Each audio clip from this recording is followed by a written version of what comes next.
ગણેશાય નમઃ. મિત્રો, આપ જોઈ રહ્યા છો યુટ્યુબ આપણી ચેનલ આવો સત્સંગમાં આપ સૌનું સ્વાગત છે. મિત્રો, આજે આ વિડીયોમાં આપણે સાંભળવાના છીએ જ્યેષ્ઠ માસના વદ પક્ષની એકાદશી, યોગીની એકાદશીની વ્રત કથા મહિમા. જો આપને આ વિડીયો પસંદ આવે તો લાઈક કરજો, શેર કરજો. આપ આ ચેનલ પહેલી વખત જોઈ રહ્યા છો તો સબસ્ક્રાઈબ કરી લેજો, જેથી આવનાર નવા વિડીયોની માહિતી આપ સુધી તુરંત પહોંચી શકે. ધન્યવાદ. મુકુમ કરોતિ વાચાલમ પંગુમ લંઘયતે ગિરિમ યત કૃપાતમહમ વંદે પરમાનંદ માધવમ.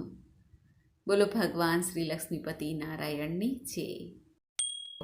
જ્યેષ્ઠ માસના કૃષ્ણ પક્ષની 11મી તિથિ એટલે યોગીની એકાદશી નામ જ સાર્થક કરે છે કે યોગને મહત્વ આપવાવાળી આ એકાદશી છે. માન્યતા છે કે જે વ્યક્તિ આ વ્રત કરે છે પૃથ્વી પર બધા પ્રકારના સુખ વૈભવ પ્રાપ્ત કરી શકે છે, આરોગ્ય સૌભાગ્યની પ્રાપ્તિ કરી શકે છે. પદ્મપુરાણ અનુસાર આ દિવસે વ્રત કરવાથી દરેક પાપમાંથી મુક્તિ મળે છે, સાથે જ અનેક યજ્ઞોનું ફળ પણ પ્રાપ્ત થાય છે. એકાદશીની તિથિ ભગવાન શ્રી હરિ નારાયણને સમર્પિત છે. આ દિવસે લક્ષ્મી નારાયણ દેવનું પૂજન કરીને ભક્તો મનોવાંછિત ફળની પ્રાપ્તિ કરી શકે છે. આ વ્રત કરનારને સંપત્તિ, સુખ, ઐશ્વર્યની પણ પ્રાપ્તિ થાય છે. ભુક્તિ અને અંતમાં મુક્તિની પ્રાપ્તિ થાય છે. આપણા ઋષિમુનિઓએ પાપ, પુણ્ય, સ્વર્ગ, નર્ક આદિનો વિચાર ધ્યાનમાં લઈને મનુષ્યને સારા માર્ગે ચાલવા માટે વ્રત, જપ, તપ, ઉપવાસનું જે સૂચન કરેલું છે તેમાં એકાદશીનું મહાત્મ્ય ઘણું છે. એકાદશી એટલે 11. મહિનામાં 2 વખત આવે છે, સુદ પક્ષની અને વદ પક્ષની એકાદશી. વર્ષની કુલ 24 એકાદશી થાય છે અને 3 વર્ષે જ્યારે પુરુષોત્તમ માસ આવે છે એકાદશી 2 મહિનાની પડે છે. કુલ 26 એકાદશી થાય છે. આ 26 એકાદશીનું અલગ અલગ મહાત્મ્ય છે. હવે આપણે આ એકાદશીના દિવસે પૂજન વિધિ કેવી રીતે કરવી તે પણ જાણી લઈએ. જે ભક્તો એકાદશીનું વ્રત કરવા માંગે છે અથવા નથી કરવા માંગતા, નથી થઈ શકતું, તે પણ જાણી લે પૂજા વિધિ. યોગીની એકાદશીના દિવસે સવારે વહેલા ઉઠીને સ્નાન આદિથી પરવારીને શુદ્ધ વસ્ત્ર ધારણ કરવા જોઈએ. ત્યારબાદ આપણા ઘરના મંદિરની સાફ સફાઈ કરી લેવી જોઈએ. ભગવાન શ્રી હરિનું કોઈ પણ સ્વરૂપ હોય, લાલજી હોય, લક્ષ્મીનારાયણ દેવ હોય, રાધા કૃષ્ણ હોય, જેને પણ આપણે માનીએ છીએ, તે સ્વરૂપની પૂજા કરવાની હોય છે. ખાસ પૂજા આજે થાય છે. જેમ કે મૂર્તિ હોય તો પંચામૃતથી સ્નાન થાય છે, શુદ્ધ જલથી સ્નાન થાય છે. ત્યારબાદ તુલસીપત્ર, ધૂપ, દીપ, નૈવેદ્ય, માખણ, મિશ્રી, આપણી પાસે જે ફલ ફલાદી હોય છે તે નૈવેદ્યમાં ધરી શકાય છે. ચિત્રજી હોય તો સાફ વસ્ત્રથી સાફ કરીને સાદાઈથી ભગવાનની પૂજા થાય છે, તે પણ ઉત્તમ છે. કુંભ સ્થાપન થાય છે. ધૂપ, દીપ, નૈવેદ્ય આદિ કરાય છે. દક્ષિણા અર્પણ કરાય છે. ભગવાન વિષ્ણુને પીળા પુષ્પ અર્પિત કરાય છે. પીળા રંગની મીઠાઈ છે, કેળા છે આદિ ભોગ સમર્પિત થાય છે. ભગવાનને તિલક કરાય છે, ચોખા ચોંટાડાય છે. તુલસી દળ, મીઠાઈ આદિ સંમિલિત હોય છે આ પૂજામાં. ખાસ જો તુલસી પત્ર આપણે આગલા દિવસે ના તોડ્યા હોય તો આજે એકાદશીના દિવસે ભગવાનની પૂજા માટે તોડી શકાય છે. આપણા ખુદના કાર્ય માટે કે સેવન માટે નહીં. ભગવાનની પૂજા થઈ જાય એટલે સંકલ્પ કરાય છે કે પોતે વ્રત કેવી રીતે કરવા માંગે છે. વ્રત એક તો ઉપવાસ, જેમાં ફલાહાર લઈ શકાય છે. બીજું છે એક ટાઈમ ભોજન, જે સાંજના સમયે લઈ શકાય છે. અને ત્રીજું છે નિરાહાર, જેમાં એક જલ બૂંદ પણ લેવાતી નથી. જેમાં આપણે નિર્જળા એકાદશી કરીએ એ રીતે એકાદશીનું વ્રત થઈ શકે છે. ઘણા ભક્તો કઠોર વ્રત ઉપાસના કરે છે. આ રીતે વ્રત થાય છે.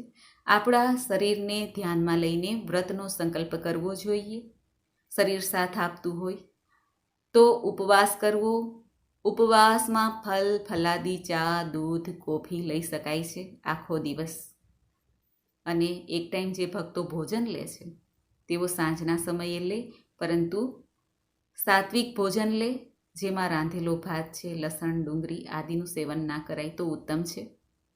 અને જે ભક્તો વ્રત કરી શકતા નથી, શરીર સ્વાસ્થ્ય નથી, તેઓ પણ ચિંતા ન કરે. ભગવાન નારાયણની પૂજા કરી શકે છે.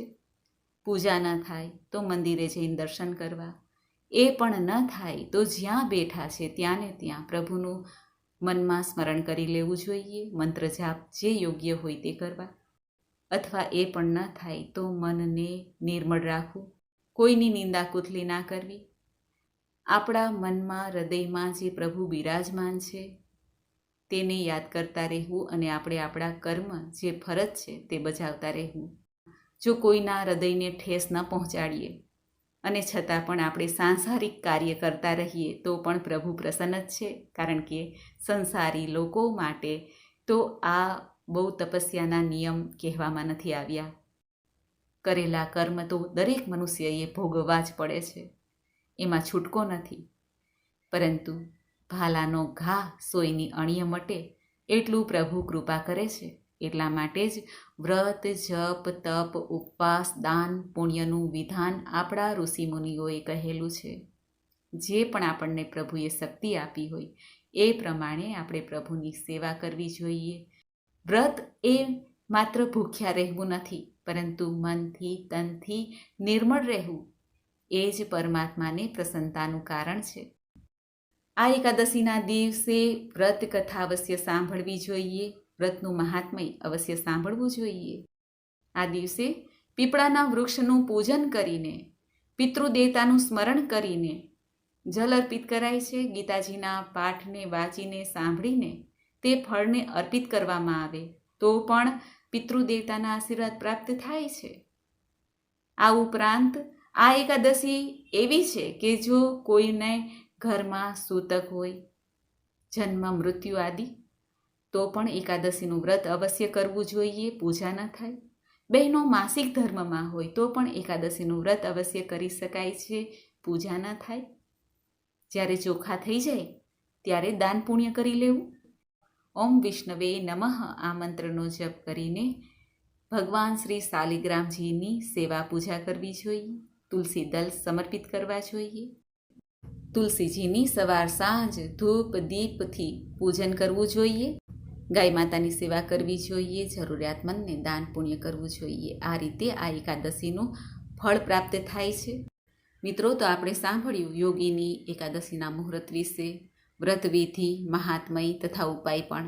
હવે આપણે સાંભળીએ આ યોગીની એકાદશીની વ્રત કથા. બોલો ભગવાન શ્રી લક્ષ્મીપતિ નારાયણની જય. એક વખત ધર્મરાજ યુધિષ્ઠિર કહે છે ભગવાન શ્રી કૃષ્ણને, હે જનાર્દન, હવે તમે મને જેઠ માસના કૃષ્ણ પક્ષની એકાદશીની કથાનું વર્ણન કરો. આ એકાદશીનું નામ શું છે? તેનું મહાત્મય શું છે? ત્યારે ભગવાન શ્રી કૃષ્ણ યુધિષ્ઠિર રાજાને કહે છે કે હે રાજન, જ્યેષ્ઠ માસના કૃષ્ણ પક્ષની એકાદશીનું નામ યોગીની છે.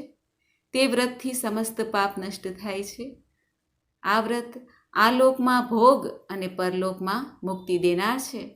આ વ્રતથી પાપ નષ્ટ થાય છે. હું તમને પુરાણમાં કહેલી આ યોગીની એકાદશીના વ્રતની કથા કહું છું, તે તમે ધ્યાનથી સાંભળો. અલકાપુરી નગરીમાં કુબેર નામના રાજા રાજ્ય કરતા હતા. તે શિવભક્ત હતા. તેમની પૂજા કરવા તે હેમમાલી પુષ્પ લાવતા હતા.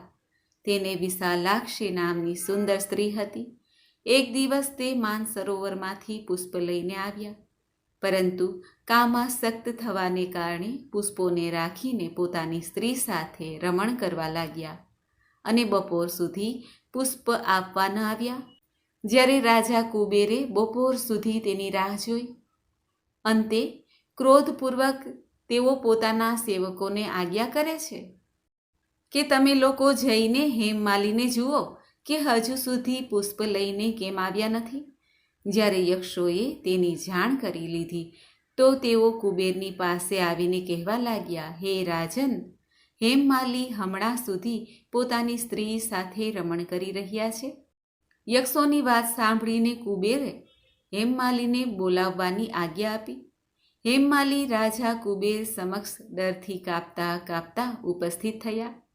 તેને જોઈને રાજા કુબેરને અત્યંત ક્રોધ આવ્યો અને ક્રોધને વશ થઈને રાજા કુબેરે કહ્યું, રે પાપી, મહાનીચ કામી, તે મારા પરમ પૂજનીય ઈશ્વરના ઈશ્વર શિવજીનો અનાદર કર્યો છે, તેથી હું તને શ્રાપ આપું છું કે તું સ્ત્રીનો વિયોગ ભોગવશે અને મૃત્યુલોકમાં જઈને કોઢી થશે.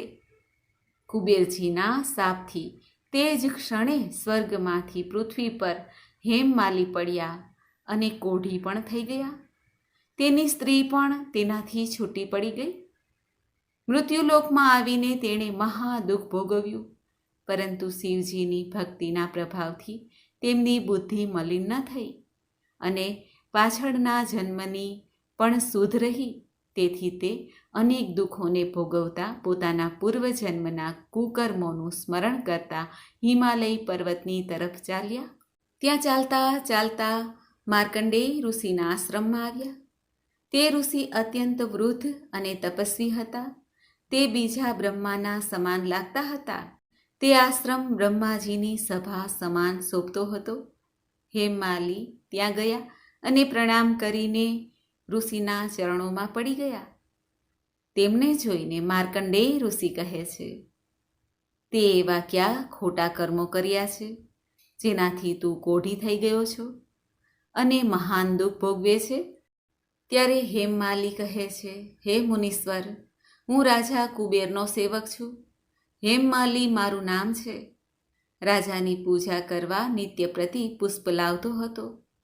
એમ એક દિવસ પોતાની સ્ત્રી સાથે વિહાર કરતાં કરતાં મોડું થઈ ગયું અને બપોર સુધી પુષ્પ લઈને ન પહોંચ્યો. ત્યારે રાજા કુબેરે મને શ્રાપ આપ્યો કે તું તારી સ્ત્રીનો વિયોગ ભોગવ અને કોઢી થઈને મૃત્યુલોકમાં દુઃખ ભોગવ. તેથી હું કોઢી થઈ ગયો અને મહાન દુઃખ ભોગવું છું. તેથી તમે કોઈ ઉપાય બતાવો જેનાથી મારી મુક્તિ થાય. આ સાંભળીને માર્કંડેય ઋષિ હેમમાલીને કહે છે, ભાઈ, તે મારી આગળ સત્ય વચન કહ્યા છે, તેથી હું તારા ઉદ્ધાર માટે વ્રત બતાવું છું. જો તું જેઠ માસની કૃષ્ણ પક્ષની યોગીની એકાદશીનું વિધિપૂર્વક વ્રત કરશે તો તારા સમસ્ત પાપ નષ્ટ થઈ જશે. તેથી હેમમાલી ખૂબ જ પ્રસન્ન થયા અને મુનિના વચન અનુસાર યોગીની એકાદશીનું વિધિપૂર્વક વ્રત કર્યું. તેના પ્રભાવથી તે ફરી પોતાના જૂના રૂપમાં આવી ગયા અને પોતાની સ્ત્રીની સાથે વિહાર કરવા લાગ્યા. ભગવાન શ્રી કૃષ્ણ રાજા યુધિષ્ઠિરને કહે છે કે હે રાજન, આ યોગીની એકાદશીની કથાનું ફળ 88,000 બ્રાહ્મણોને ભોજન કરાવવા બરાબરનું છે. આ વ્રતના પ્રભાવથી સમસ્ત પાપ દૂર થાય છે અને અંતમાં સ્વર્ગ મળે છે. આ એકાદશીના મહાત્મયને મેં તમને કહી સંભળાવ્યું છે. આ રીતે બ્રહ્મવેતર્ત પુરાણમાં જ્યેષ્ઠ માસના વદ પક્ષની યોગીની એકાદશીનું મહાત્મય કહેલું છે. બોલો ભગવાન શ્રી લક્ષ્મીનારાયણ દેવની જય. તો મિત્રો, આપણે સાંભળી યોગીની એકાદશીની વ્રત કથા મહિમા. મને આશા છે કે આપને આ વિડીયો જરૂર પસંદ આવ્યો હશે. વસુદેવ વસુતમ દેવમ કંસચાણૂરમર્દનમ દેવકી પરમાનંદમ શ્રી કૃષ્ણમ વંદે જગદ્ગુરુ. બોલો ભગવાન શ્રી કૃષ્ણચંદ્ર રાયની જય. મિત્રો, મને સાંભળવા માટે ધન્યવાદ. આપ સૌને મારા જય શ્રી કૃષ્ણ.